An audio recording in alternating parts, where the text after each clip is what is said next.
You're a soldier defending your city. You've heard the stories.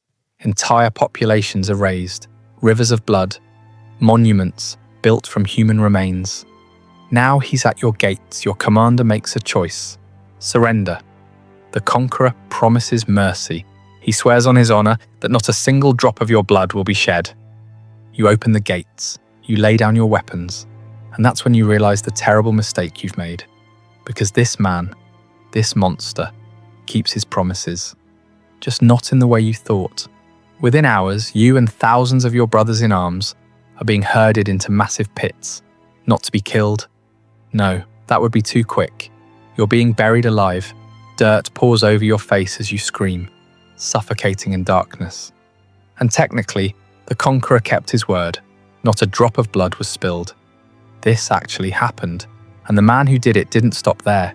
He would go on to slaughter 17 million people, build towers from severed heads, and commit acts so disturbing that even hardened medieval chroniclers couldn't finish documenting them without becoming physically ill. Look, if you're into the darkest parts of history that no one talks about, go ahead and subscribe. We dig into this stuff all the time. And seriously, drop a like, because what's coming next is going to get so much worse. Trust me, you need to hear what happened to the fifth city. It's on a whole different level. His name was Tamerlane, and what he did to 5 cities makes every other conqueror in history look like an amateur. This is the story of calculated cruelty taken to its absolute extreme. And I need to warn you, what you're about to hear is going to stay with you. Before we dive into the nightmare, you need to understand who Tamerlane really was, because this wasn't some mindless barbarian swinging a sword. This was a brilliant military strategist, a patron of the arts, and a man who could recite poetry in multiple languages, which somehow makes what he did even more terrifying.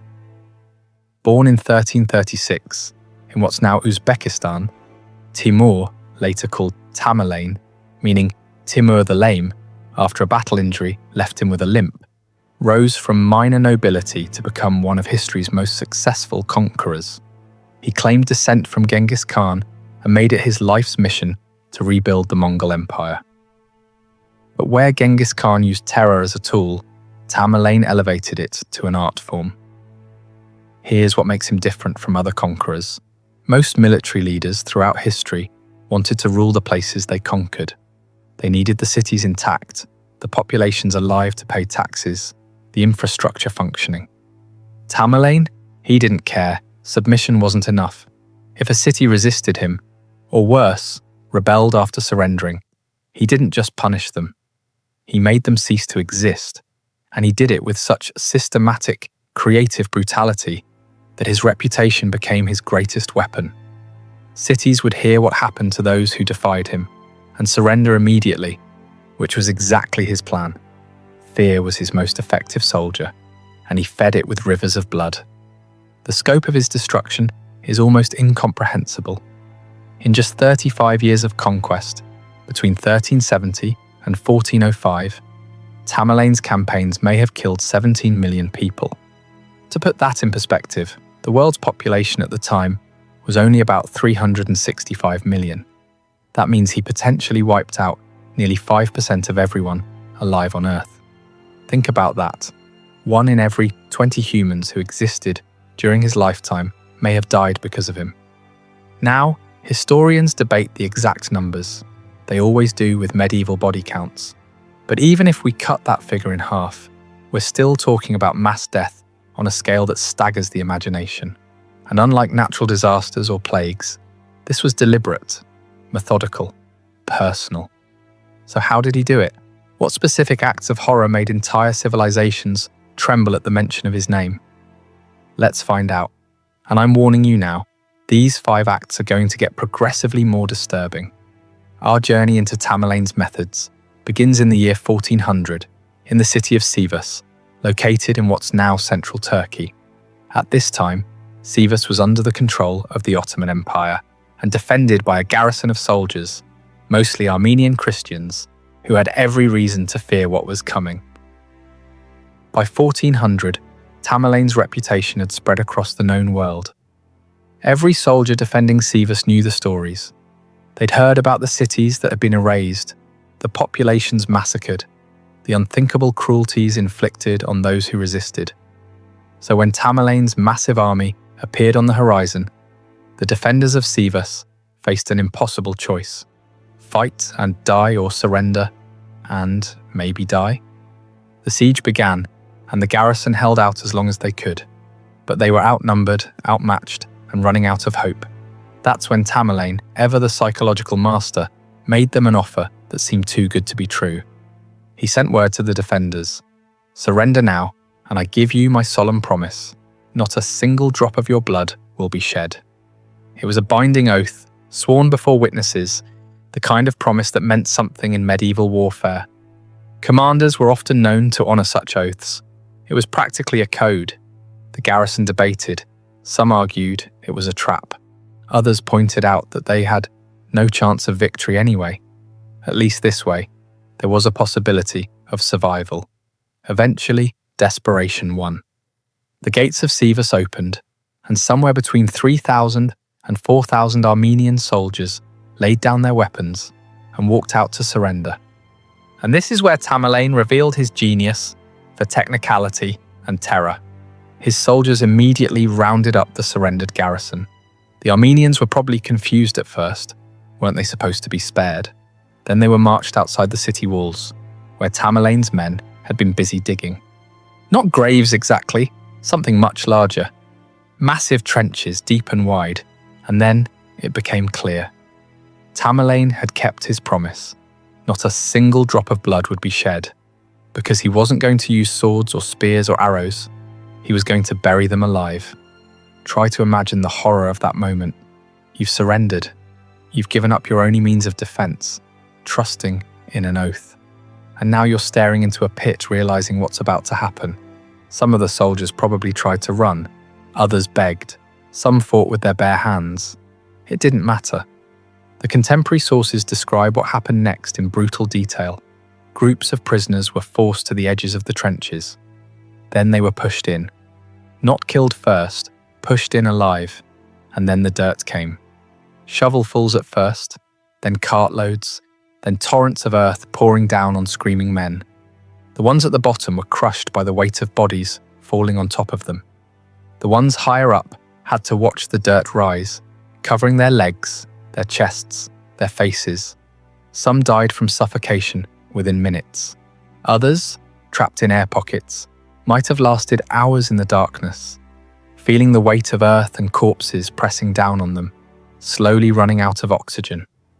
All 3,000 to 4,000 soldiers died this way, and Tamerlane could stand before anyone and say, truthfully, that he had kept his word.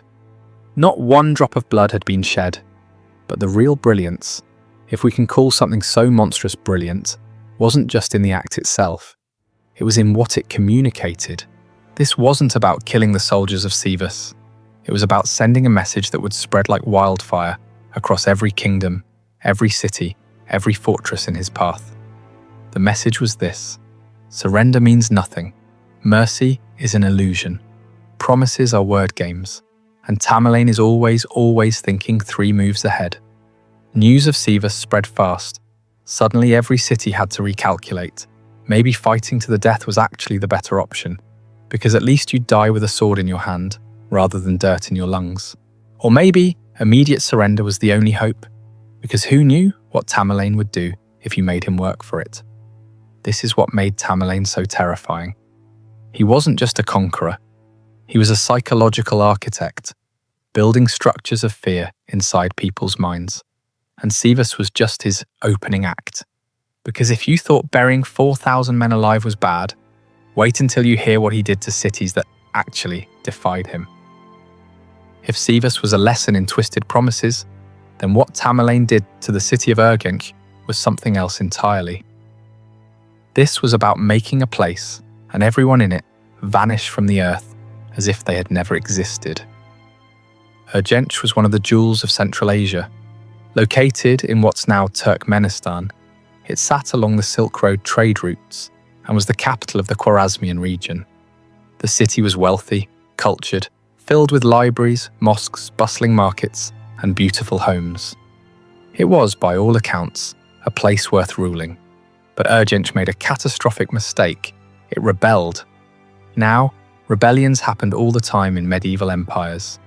Usually, a conqueror would show up, put down the rebellion, execute the leaders, maybe do some strategic terror to make a point, and then get back to collecting taxes. Because you need those cities functioning to fund your empire, right? Not Tamerlane. For him, rebellion wasn't a political problem to solve. It was a personal insult that required total retribution. In 1388, after Urgench dared to resist his rule, Tamerlane returned with his army. This wasn't going to be a siege in the traditional sense. This was going to be an execution, not of people, of the city itself. His forces surrounded Urgench and began the attack. The defenders fought desperately, but they were facing one of the most effective military machines the world had ever seen. City walls that had stood for centuries were breached. And then the real horror began. Tamerlane's orders were clear and methodical. First, kill everyone. And I mean everyone. Men, women, children, elderly, rich, poor. It didn't matter. This wasn't about eliminating soldiers or punishing leaders. This was total population elimination. Contemporary chroniclers described the streets running with so much blood that it formed streams. But Tamerlane wasn't finished. Because you can rebuild a city if the structures remain. You can repopulate it. In a generation or two, it might return. Tamerlane couldn't allow that. So he gave his next order: level everything, destroy every building, every mosque, and remember, these were Muslim mosques, and Tamerlane himself was Muslim. So this wasn't even religious destruction. This was pure obliteration. Every library with its precious manuscripts, every home, every shop, every well, every wall. His soldiers spent weeks tearing down Urgench stone by stone. Buildings that had taken years to construct were reduced to rubble. The systematic destruction was so thorough that archaeologists today have trouble even figuring out where parts of the city used to be. But here's where it gets even more disturbing, where Tamerlane's actions cross from military brutality into something almost ritualistic. According to multiple historical sources, after the city was reduced to ruins, Tamerlane ordered his men to do something bizarre: plough the rubble and plant barley over it. Think about what that means symbolically. Barley is what you plant in fields. Farmland, empty land. By ordering barley to be sown over Urgench, Tamerlane was making a statement. This is no longer a city. This is not even worthy of being called ruins. This is farmland now. This place has been uncreated. Some historians debate whether the barley planting actually happened or if it's an embellishment added by chroniclers to emphasize the totality of the destruction. But honestly, it doesn't matter. Because whether it's literally true or metaphorically true, everyone understood the message. Urgench was gone. Not conquered, not occupied, gone. And here's the really chilling part. It worked. Urgench never recovered. The site was eventually abandoned. A new city with the same name was built miles away, but it wasn't the same place. The original Urgench, with its centuries of history, its culture, its people, ceased to exist. Tamerlane had done something that most conquerors only talk about. He had actually erased a city. But that raises a question. What happened when a city was smart enough to surrender immediately? What if they didn't resist at all? Would Tamerlane show mercy then? The Persian city of Isfahan was about to find out. And the answer they got was one of the most horrifying episodes in all of medieval history. Isfahan was one of the great cities of medieval Persia, a center of art, science, and Islamic scholarship. When Tamerlane's army approached in 1387, the city's leaders made what seemed like the smart choice. They surrendered immediately. No resistance, no siege. They opened the gates, laid down their weapons, and submitted. And amazingly, Tamerlane showed mercy. He didn't massacre the population. He stationed a garrison in the city, installed his own administrators, and imposed a tax on the citizens to pay for his military campaigns. It was standard occupation procedure. Isfahan had made the right choice. They were going to survive. For a few weeks, life under Tamerlane's rule was bearable. Sure, there were foreign soldiers in the streets and new taxes to pay, but at least everyone was alive. The buildings still stood, children still played, markets still opened. But then, the people of Isfahan made a catastrophic miscalculation.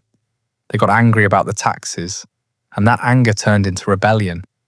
It probably started small, grumbling in the markets, complaints about the occupiers, but it escalated. Citizens began attacking Tamerlane's tax collectors. Then they went after his soldiers. In a coordinated uprising, the people of Isfahan killed the garrison. Tamerlane had left behind. Word reached Tamerlane, and those who knew him understood immediately. Isfahan had just signed its death warrant. Because here's the thing about Tamerlane's psychology. You could fight him from the start and he'd respect it in a twisted way. He'd destroy you, but that was expected.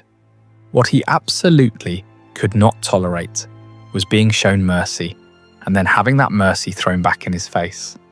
That was personal. When Tamerlane returned to Isfahan, he didn't come to reoccupy the city. He came to make an example that would echo through history. His orders to his army were specific and absolutely bone-chilling.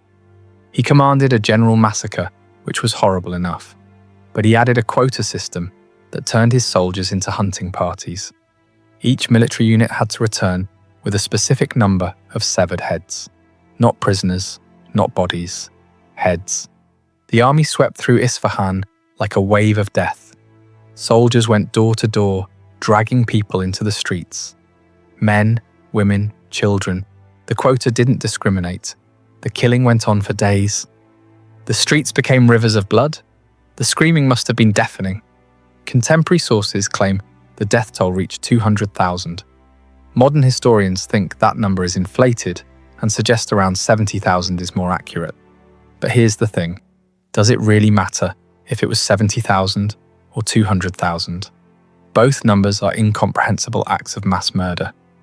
The human brain can't even properly process death on that scale. But the killing was just the beginning of Isfahan's nightmare. Because Tamerlane had plans for all those severed heads. He ordered his men to collect them. All of them. Tens of thousands of human heads, piled up in the streets, flies swarming, the stench unbearable. And then he gave an order that still seems impossible. Build towers with them. His soldiers constructed pyramids of human skulls. Think about that for a moment. Not monuments to the dead, monuments from the dead. Human beings reduced to building materials. One eyewitness chronicler, a man who had seen plenty of medieval warfare, tried to count them. He documented 28 of these towers before he literally couldn't continue. The chronicler wrote that each tower contained approximately 1,500 heads, and that he became too physically ill to finish counting. The smell, the sight, the sheer horror of it overwhelmed him. Even if we assume some exaggeration in the sources, and medieval chroniclers did love to inflate numbers for dramatic effect, we're still talking about towers of human skulls standing throughout a major city. Multiple towers, each one representing thousands of people who had been alive just days before. These weren't hidden away. They were deliberately placed in public spaces, at city gates, in main squares. They were meant to be seen. Tamerlane wanted every person who entered Isfahan, every traveller passing through, every merchant on the Silk Road, to see what happened when you defied him. And it worked. The skull towers of Isfahan became legendary. They stood for years, some sources say decades, slowly deteriorating, a constant reminder of Tamerlane's vengeance. Stories about them spread across the known world. Parents would tell their children about the towers. Merchants would describe them in horror. Military commanders would reference them when debating whether to resist or surrender. Isfahan had gambled that they could rebel after surrendering, that Tamerlane was too far away or too busy to respond. They were wrong, and the price wasn't just paid by those who participated in the rebellion. It was paid by the entire population, transformed into architectural warnings to never, ever cross Tamerlane again. But if you think towers of skulls represent the peak of Tamerlane's brutality, we're not even close to finished. Because what he did to Delhi makes Isfahan look almost restrained by comparison. By 1398, Tamerlane had conquered most of Central Asia and Persia. He was in his 60s, ancient by medieval standards, but his appetite for conquest hadn't diminished at all. His gaze now turned south, toward the legendary wealth of India. The Delhi Sultanate ruled northern India at the time. It was rich, powerful, and according to Tamerlane, way too soft. His official justification for invasion? The Muslim sultans of Delhi weren't being harsh enough toward their Hindu subjects. Never mind that Tamerlane's own empire included plenty of non-Muslims who he taxed but didn't systematically persecute. This was about wealth and conquest, dressed up in religious rhetoric. Tamerlane assembled a massive army, over 90,000 soldiers, and began his march through northern India. And I need you to understand something. This wasn't a clean military campaign, with armies meeting on battlefields. This was a rolling apocalypse. As Tamerlane's forces moved through the Indian countryside, they plundered everything. Villages were razed, crops were burned, anyone who resisted was killed, and anyone who didn't resist was taken captive to be sold as slaves. The army was so effective at this systematic looting that they soon had a massive problem: too many prisoners. Historical accounts claim Tamerlane's forces had captured around 100,000 Hindu prisoners by the time they approached Delhi. Think about the logistics of that for a second. That's 100,000 people who need to be guarded, fed and kept from escaping. An entire city's worth of captives, all travelling with the army. Tamerlane looked at this situation and saw a tactical liability. He was about to face the Sultan's army in what would be the decisive battle of the campaign. The last thing he needed was 100,000 prisoners, potentially rebelling, behind his lines in the middle of the fight. So he made a decision that exemplifies his absolutely cold, calculating brutality. Kill them all. In a single day, Tamerlane ordered the execution of an estimated 100,000 prisoners. Not in battle, not while they were resisting, just systematic mass execution. The chroniclers describe his camp becoming a slaughterhouse, with soldiers spending hours just killing unarmed people. The ground became so soaked with blood, it turned into mud. Try to wrap your mind around that. 100,000 people. That's more than die in most wars. And this happened in one day, before the actual battle had even started. Then, on December 17, 1398, Tamerlane faced the Sultan's army outside Delhi. And this is where we see not just his brutality, but his tactical genius, because the Sultan had a secret weapon: 120 war elephants. These weren't just elephants. They were covered in chainmail armor and had poisoned blades attached to their tusks. They were the medieval equivalent of tanks, designed to break enemy formations and cause absolute chaos. The Sultan was confident these elephants would win the day. But Tamerlane had done his intelligence work. He knew about the elephants, and he had a plan that sounds absolutely insane, but apparently worked. According to multiple historical sources, Tamerlane loaded his baggage camels with hay and dried grass. Then, as the Sultan's elephant corps charged, he had his men set the camels on fire and drive them straight at the elephants. Imagine being a war elephant, trained for battle, and suddenly you're facing dozens of screaming, flaming camels running right at you. The elephants panicked. They turned and stampeded back through their own army, trampling hundreds of the Sultan's soldiers. The battle turned into a chaotic rout, and Delhi's defenders collapsed. The city was defenseless. What followed was 5 days of organized devastation that makes everything we've discussed so far seem almost tame by comparison. This wasn't rage, this wasn't revenge, this was methodical, systematic destruction. Tamerlane's soldiers swept through Delhi in organized units. Every neighborhood was targeted. Citizens were massacred in the streets, in their homes, in mosques where they'd sought sanctuary. The chroniclers describe blood flowing through the streets like rivers. The smoke from burning buildings was so thick it blocked out the sun. The plundering was just as systematic. Every valuable was stripped: gold, jewels, silk, spices. Artisans were taken as slaves to work in Tamerlane's capital. Beautiful young women and men were taken for the slave markets. The libraries were burned, the monuments were vandalized. The contemporary accounts describe something that sounds almost apocalyptic. One chronicler wrote that the stench of rotting corpses became so overwhelming that Delhi had to be completely abandoned. Survivors fled into the countryside. The city, one of the great capitals of the medieval world, became a ghost town of corpses and ruins. But Tamerlane wasn't done making his point. Remember those 120 war elephants that had panicked? The ones that were supposed to be the Sultan's ultimate weapon? Tamerlane captured 90 of them. And in a final act of dominance that perfectly captures his psychology, he didn't kill them. He put them to work. He forced the elephants, symbols of Indian power and majesty, to haul stones all the way back to his capital city of Samarkand. There, they would be used to build a mosque. The mighty war elephants of Delhi reduced to beast of burden, building monuments to Tamerlane's glory. It was humiliation and pragmatism combined, the perfect Tamerlane move. The destruction of Delhi was so total that it took the city over a century to recover. A century. Think about that. Children born the day Tamerlane left Delhi would die of old age before the city fully rebuilt. But we're not done yet, because Tamerlane had one more city to destroy, one more act of horror that would cement his legacy as perhaps the most brutally creative conqueror in human history. And this time, he was going to combine all his previous methods into one final masterpiece of terror. Baghdad, the legendary city.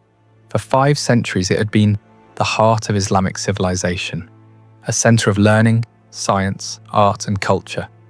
By 1401, it had declined from its golden age, but it was still a city of immense historical significance and wealth. Tamerlane had actually already conquered Baghdad once, and the city had submitted. But while he was off campaigning elsewhere, Baghdad's former ruler managed to retake it. When Tamerlane heard the news, you can imagine his reaction. This wasn't just rebellion, this was a city that had surrendered, accepted his rule, and then switched sides the moment his back was turned. He returned to Baghdad with vengeance on his mind, and by now, he had perfected his methods of terror. After a 40-day siege, his forces breached the walls, and then Tamerlane gave an order that would result in one of history's most horrifying massacres. He implemented what we saw in Isfahan, but on an even larger, more systematic scale. Every soldier in his army, and we're talking about tens of thousands of soldiers, was given a quota. Return with at least 2 severed heads. Not 1, 2, minimum. Think about what that order does psychologically. It turns massacre into a competition. It creates pressure on every single soldier to not just kill, but to kill multiple people and prove it. Because if you don't meet your quota, you face your commander's punishment. And given what Tamerlane did to his enemies, imagine what he did to his own men who failed him. The soldiers of Tamerlane's army spread through Baghdad like locusts. They went street by street, house by house, hunting people. And because of the quota system, they couldn't be selective. They couldn't just kill combatants or rebels. They needed heads, plural, and they needed them fast. The death toll estimates vary wildly, anywhere from 20,000 to 90,000 people. The truth is probably somewhere in that range, but the exact number almost doesn't matter at this point. What matters is understanding the sheer frenzy of violence that the quota system created. Contemporary chroniclers describe scenes of absolute horror, soldiers breaking into homes and dragging out entire families. Citizens trying to hide in wells, in attics, in crypts, anywhere they might escape. The streets becoming impassable because of the piles of corpses. But here's where it gets even more disturbing, if that's even possible at this point. The quota was so strict and the fear of failing to meet it was so intense that soldiers started killing their own captives, valuable slaves they could have sold just to make the count. Some sources even claim that soldiers who couldn't find enough victims in the city killed their own wives to meet the requirement. Now that last detail might be exaggeration or propaganda, but the fact that chroniclers found it believable tells you everything about the atmosphere Tamerlane created. The killing had become so systematic, so mandatory, that nothing was off limits. But of course, the heads weren't just discarded. This is Tamerlane we're talking about. He had plans, just like in Isfahan. The severed heads were collected and used to build towers. But this time, on a scale that dwarfed even that earlier horror. Some sources claim there were 120 of these skull towers built throughout Baghdad. 120. Even if that number is inflated, and again, medieval chroniclers did exaggerate, we're still talking about dozens of these monuments to mass death. The towers stood at major intersections, at city gates, in public squares. Each one represented hundreds or thousands of people who had been alive just days earlier. The smell must have been unbearable, the sight permanently scarring to anyone who witnessed it. Tamerlane also ordered the destruction of Baghdad's great public buildings. Libraries full of precious manuscripts were burned. Palaces were torn down. The physical infrastructure of one of history's greatest cities was systematically dismantled. Interestingly, he spared the religious sites, mosques and shrines. This wasn't out of respect, it was strategy. He wanted people to see that he wasn't waging war against Islam. He was waging war against disobedience. The religious buildings stood as lonely monuments in a sea of ruins, emphasizing the message, God's houses remain, everything else is forfeit. Baghdad, like Delhi before it, was left a hollow shell of its former self. The survivors fled, the economy collapsed, the cultural legacy was shattered, and the towers of skulls stood for years as a warning to anyone else who might consider defying Tamerlane. So there you have it, 5 acts of calculated terror that made Tamerlane's name a synonym for brutality. From the buried soldiers of Sivas to the skull towers of Baghdad, he didn't just conquer, he performed. Every massacre was a message, every atrocity was a strategy. He understood something that most conquerors didn't. Your reputation can fight battles for you. Make people terrified enough, and they'll surrender before you even arrive.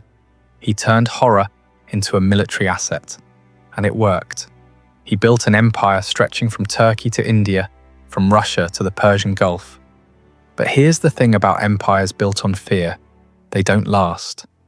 Tamerlane died in 1405, just 7 years after sacking Delhi, while planning an invasion of China. Within decades, his empire had fragmented. His descendants fought each other. The territories split apart. But the memory, that lasted. Centuries later, people still invoke his name. The skull towers may have crumbled, but the stories didn't. And that's perhaps the most chilling part of all. Tamerlane got exactly what he wanted, immortality. We're talking about him right now, 620 years after his death. He's still winning. So which act do you think was the most horrifying? The calculated cruelty of burying men alive at Sivas, the complete erasure of Urgench, the skull towers of Isfahan, the apocalyptic sack of Delhi, or the quota system of Baghdad? Let me know in the comments which one disturbed you the most. And if you made it this far, you're clearly into the darkest corners of history. We cover this kind of content every week. The stories they don't teach you in school, the brutal truths about human nature, the monsters who actually existed. Hit that subscribe button and turn on notifications so you don't miss the next one. Thanks for watching, and remember, the scariest monsters are the ones who actually lived.